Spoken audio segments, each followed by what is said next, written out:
Bonjour à tous, je suis Pascal Arabillet et vous écoutez l'Hebdo Éco, le rendez-vous économie de Sud-Ouest et TV7 à retrouver tous les vendredis. Bienvenue et bonne écoute.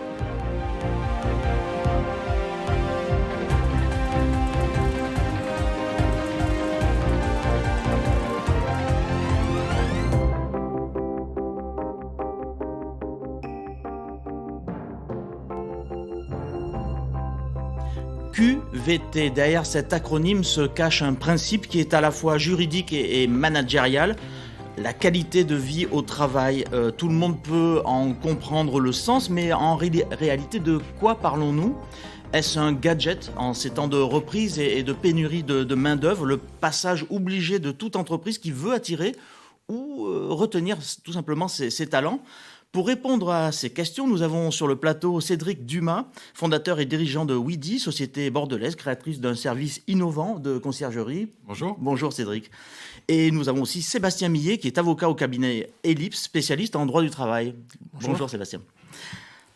Sébastien, je vais peut-être commencer avec vous, tout simplement. La qualité de vie au travail est-elle encadrée juridiquement ? Et puis en fait, de quoi on parle précisément ? Alors oui, le concept de qualité de vie au travail, ça a émergé depuis un certain nombre d'années, on va dire pour faire simple, aussi beaucoup en réaction au phénomène des risques psychosociaux en entreprise qui a beaucoup pollué et qui continue d'ailleurs malheureusement à polluer les entreprises. Et donc c'est de se mettre sur une approche beaucoup plus positive du travail en général. On va s'intéresser au travail et à la notion de qualitative en fait.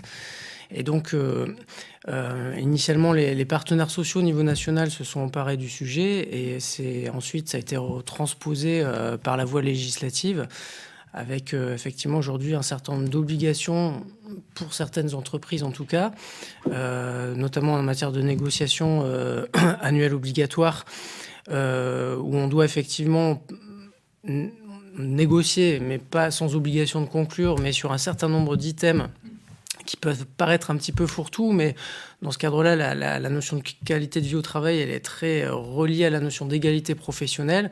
Donc, il y a un certain nombre de thématiques, lutte contre la discrimination, équilibre vie privée, vie professionnelle, insertion pour les travailleurs handicapés, mobilité aujourd'hui, prévoyance, droit d'expression, puis aussi pénibilité, ce qui est une possibilité. Donc ça, c'est sur le papier. On a aussi un certain nombre d'obligations après au niveau pour les entreprises qui ont des CSE, des comités socio-économiques, en termes d'information et consultation, parce que c'est un sujet qui est très lié au domaine de la santé et sécurité des conditions de travail. Donc on est sur des choses qui sont assez poreuses. Et aujourd'hui, on a un cadre, on va dire, à minima sur le plan légal, qui pose un certain nombre d'obligations. Mais c'est vrai qu'à côté de ça, c'est une thématique où il y a aussi une grande liberté qui est laissée aux entreprises. Et c'est là qu'il y a un intérêt aujourd'hui de s'emparer du sujet, en fait. Cédric, chez Weedy, est-ce qu'on a signé une charte concernant la qualité de vie au travail ? Est-ce que ça fait l'objet de travaux particuliers chez vous ? Alors, pas de charte, mais oui, des travaux, Sachant des que vous avez réflexions. Une trentaine de salariés, je me trompe un peu pas. Plus. Un peu plus ? Mais dites-moi. On peut dire. Plus de 40, mais c'est pareil. Vous allez trop vite, vous progressez trop vite, j'arrive pas. Ouais, on a une année 2020 difficile, mais oui, c'est vrai qu'on recommence à aller vite. Mais non, je pense que c'est plutôt... faut pas oublier que le Covid est passé par là et qu'il y a eu cette notion de télétravail qui était plutôt dans les pays nordiques très présent. En France, un grand retard. Beaucoup de gens voulaient aller dans ce sens-là, un peu obligés d'un coup, les sociétés se mettent à dire télétravail parce qu'on n'a pas trop le choix. Et c'est vrai que là, c'est plutôt maintenant, c'est pas vraiment une charte, c'est plutôt des réflexions internes avec les collaborateurs et de trouver le bon équilibre entre ceux qui pensent ça serait bien d'être totalement télétravail, d'autres qui disent mais moi je déprime, j'ai besoin d'être au bureau. Et je pense qu'il y a aussi une histoire de cohésion, de se retrouver entre humains et pas uniquement en visio, etc.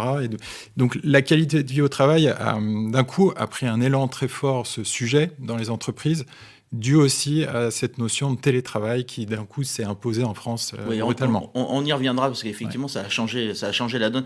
Sébastien Millet, est-ce qu'il y a, tout à l'heure vous l'évoquiez un petit peu, mais est-ce qu'il y a une sorte d'index, comme il existe un index de l'égalité homme-femme dans les entreprises, est-ce qu'il existe une sorte d'index de la qualité de vie au travail ou pas du tout ? Alors, C'est vrai que beaucoup d'entreprises voient midi à leur porte, en fait, et font de la QVT sans forcément avoir structuré une démarche.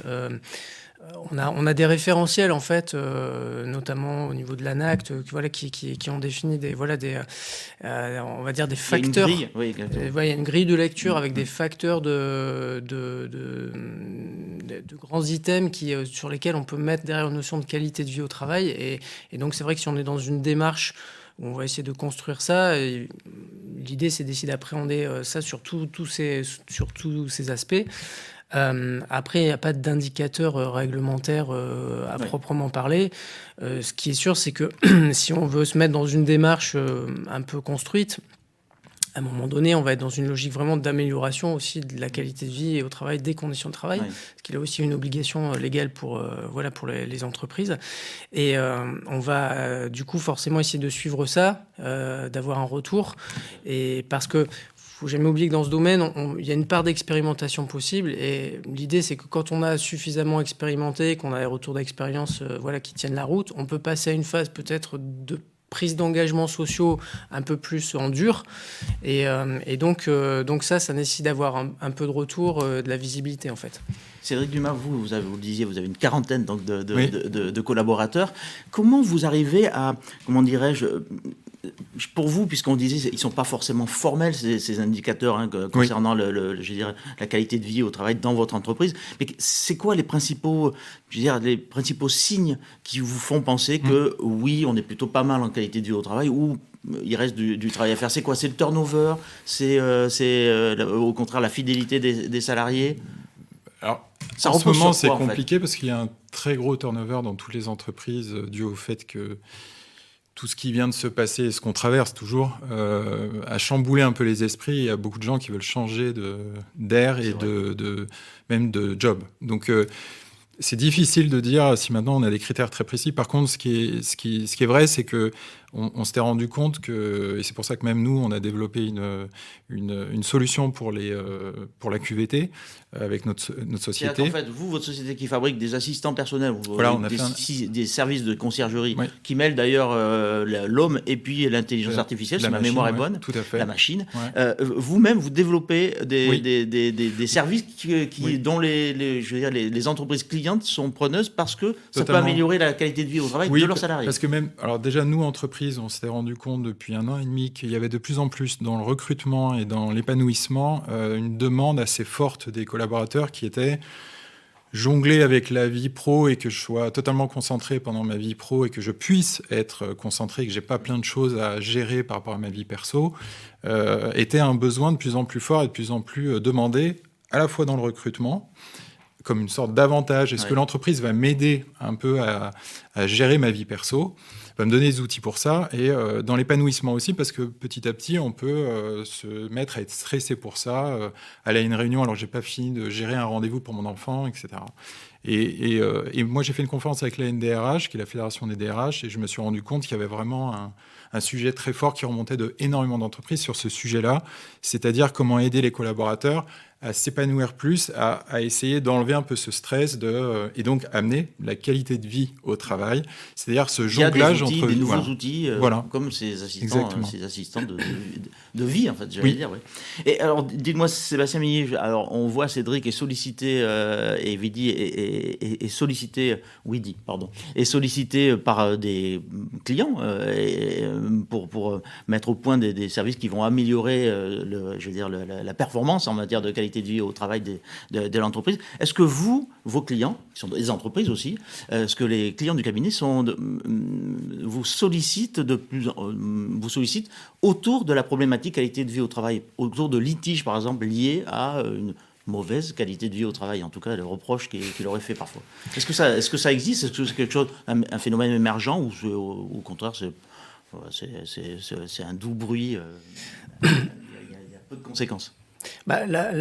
Effectivement, on accompagne les entreprises sur les aspects juridiques de mise en place d'une démarche. Faut être c'est vraiment il faut savoir que ça participe de la stratégie sociale de l'entreprise. Donc c'est à la base, c'est une vraie démarche de conviction qui est portée par les dirigeants eux-mêmes et après qui a des effets positifs. Mais c'est vrai que pour revenir sur ce que vous disiez, là, souvent, on voit les effets négatifs d'une politique. On aurait une absence de prise en compte de la qualité de vie au travail qui a plein de répercussions négatives. Alors, on parlait des risques psychosociaux, des litiges, des problématiques de management déviant, par exemple. Donc ça, effectivement, malheureusement, c'est quelque chose auquel on est beaucoup confronté, l'absentéisme aussi en entreprise, et donc qui peut vraiment plomber les entreprises. Et il faut être convaincu du fait que la démarche QVT, c'est pas une démarche qui est juste réservée aux startups ou aux grands groupes. C'est pas forcément quelque chose qui coûte cher. Et on a vraiment des gains en termes de performance économique et sociale. Et aujourd'hui, il y a beaucoup de lignes qui bougent et il faut vraiment intégrer ça en profondeur en fait dans la politique de l'entreprise. En fait, c'est d'autant plus vrai aujourd'hui que nous sommes dans une période de reprise économique quasiment tous azimuts et avec des tensions sur la main-d'œuvre également tous azimuts. Plus que jamais, la qualité de vie au travail, c'est l'argument massu, c'est la question qui nous réunit aujourd'hui, c'est vraiment l'argument massu pour lutter contre le manque de main-d'œuvre. C'est valable pour vous, par exemple, dans votre secteur, et peut-être aussi, après tout, vous êtes une entreprise, un cabinet d'avocats, vous avez besoin d'attirer et de retenir. C'est ça, c'est un avantage, donc ça peut être un plus quand on a des... Par exemple, les développeurs techniques, il y a beaucoup d'entreprises qui sont installées sur Bordeaux et donc il y a on se fait la guerre sur ces développeurs. Voilà, on est une petite ville, faut pas l'oublier, et d'un coup, il y a beaucoup d'entreprises avec une forte demande technique. Donc, brusquement, ça veut dire que s'il y a plus de demandes que d'offres, ça amène des offres qui sont quasi équivalentes. Donc, qu'est-ce qui me ferait aller plutôt dans une entreprise Clairement, la différence peut se faire là, quoi. Oui, c'est plutôt, mais je pense qu'il y a beaucoup d'éléments. C'est-à-dire qu'on est encore, c'est encore un lab. Je pense qu'on n'est pas du tout encore dans un truc où tout le monde a trouvé une super solution. Non. Parce que même ceux qui faisaient des habillages en disant on fait des belles décos, on met un baby-foot, etc. J'allais vous poser la question, voilà. Le baby-foot à table de ping-pong, ça suffit plus. Mais enfin, ça fait très, et puis ça faisait le cliché un peu start-up il y a quelques années, mais j'en vois encore qui peuvent avoir ça. Alors ça donne une sensation qui c'est convivialité au bureau, etc. Mais je pense pas que ça change quelque chose à la vie perso. Et la problématique, c'est ce jonglage avec la vie perso et le fait que, comme si l'entreprise, quand j'y arrive, c'est terminé et je serai jamais aidé à la gestion de ma vie perso. Et donc, comment je fais, vu que, par exemple, il y a des choses qui sont fermées quand je pars du bureau. Donc, c'est cette gestion-là où il y a encore beaucoup de réflexion. Le télétravail peut y contribuer un petit peu, parce que là, d'un coup, on dit qu'on donne confiance. On a confiance envers les salariés. On dit, tu gères ton temps. Et donc, si d'un coup, il veut gérer quelque chose de sa vie perso, il n'y a pas du flicage derrière. Mais en même temps, c'est pas si simple que ça, le télétravail, parce qu'il y a aussi des gens qui se mettent à dire, je déprime totalement, contenter tout le monde va être compliqué. Je pense qu'on a encore une phase gérer au cas par cas quasiment. Oui, puis je pense que c'est vraiment avec tous les collaborateurs et essayer de trouver il y a plein d'éléments à prendre en considération et c'est vrai que ça peut devenir un avantage pour le recrutement quand on annonce qu'on va aider dans la prise en charge de la vie perso de cette gestion. Et que comme ça, je serai tranquille quand je bosse. Voilà. Dans un cabinet comme Ellipse, la qualité de vie au travail, ça compte justement dans la performance. Est-ce qu'il y a un baby-foot d'ailleurs, oui, chez Ellipse ? Alors, on n'a pas de baby-foot, mais effectivement, c'est des choses sur lesquelles on en est convaincu de l'importance que ça représente. Et effectivement, c'est un incontournable, on va dire. Et je dirais que voilà, dans des métiers aussi où on a un gros engagement, une grosse implication, une grosse charge de travail, il faut d'autant plus pousser le curseur sur la qualité de vie au travail et sur une démarche qui soit la plus sincère possible aussi, parce que souvent c'est l'effet greenwashing, entre guillemets, oui. Et les entreprises peuvent avoir un retour de bâton à vouloir... le côté très déceptif, oui. Voilà, exactement. Et donc voilà, ce qui est important, c'est effectivement comment est-ce qu'on accompagne. Donc il faut du dialogue social. Il faut aussi prendre en compte les attentes des collaborateurs, voir qu'est-ce qui peut être efficient pour l'entreprise, et s'intéresser à tous les sujets, tout ce qui peut être des irritants aussi dans le contenu du travail lui-même. Hein. Donc ça, parce que quand on dit qualité de vie au travail, derrière c'est qualité du travail. Donc et on voit bien tout de suite qu'il y a un lien avec la performance, l'efficience. Et donc, voilà, il faut en être convaincu. Mais par contre, c'est un sujet très vaste. C'est un puissant fond, en fait. Hein. Le travail est tout le temps remis sur la table. Alors, on arrive au bout de cette séquence. J'aimerais bien quand même vous poser une dernière question que j'espère courte et j'attends une réponse courte de votre part. Plus que de qualité de vie au travail, est-ce qu'on ne risque pas à l'avenir de parler de qualité de travail à domicile ? Qualité du travail à domicile, parce qu'avec avec le télétravail, on a vu cette notion se développer. Qu'est-ce que vous en pensez ? Moi, je dirais qu'il y a deux aspects. Le premier sur le télétravail, c'est que on voit qu'il y a une dérive avec le télétravail poussé à l'extrême, comme on l'a vécu là, avec forcé et contraint. C'est effectivement l'isolement professionnel, et ça, c'est complètement antinomique avec l'idée d'une qualité de vie au travail, où au contraire, on va travailler sur le collectif, le vivre ensemble, la communication, la coopération entre les personnes. Donc là, il y a aussi plein de choses à réinventer. Après, une entreprise, elle peut pas fonctionner avec que finalement des salariés qui seraient satellisés, des freelances partout. En fait, il faut qu'à un moment donné, on soit en présentiel, réunis, en cohésion. Et c'est très compliqué aujourd'hui au niveau managérial de réamorcer, de se réinventer en fait autour de ça. Donc il y a un vrai travail là-dessus. C'est ce que je disais tout à l'heure, c'est qu'on a encore à trouver un équilibre, mais tous ensemble, avec les collaborateurs, et de trouver justement cet équilibre entre télétravail.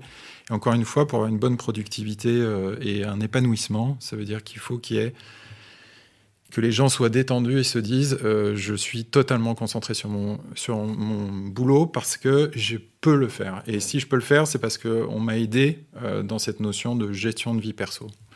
Cédric Dumas, Sébastien Millet, je vous remercie d'avoir accepté de participer à cette émission. Nous sommes arrivés au bout de cet Hebdo Écho et il ne me reste plus qu'à vous souhaiter une bonne semaine et puis on se retrouve au prochain numéro d'Hebdo Écho la semaine prochaine. Au revoir.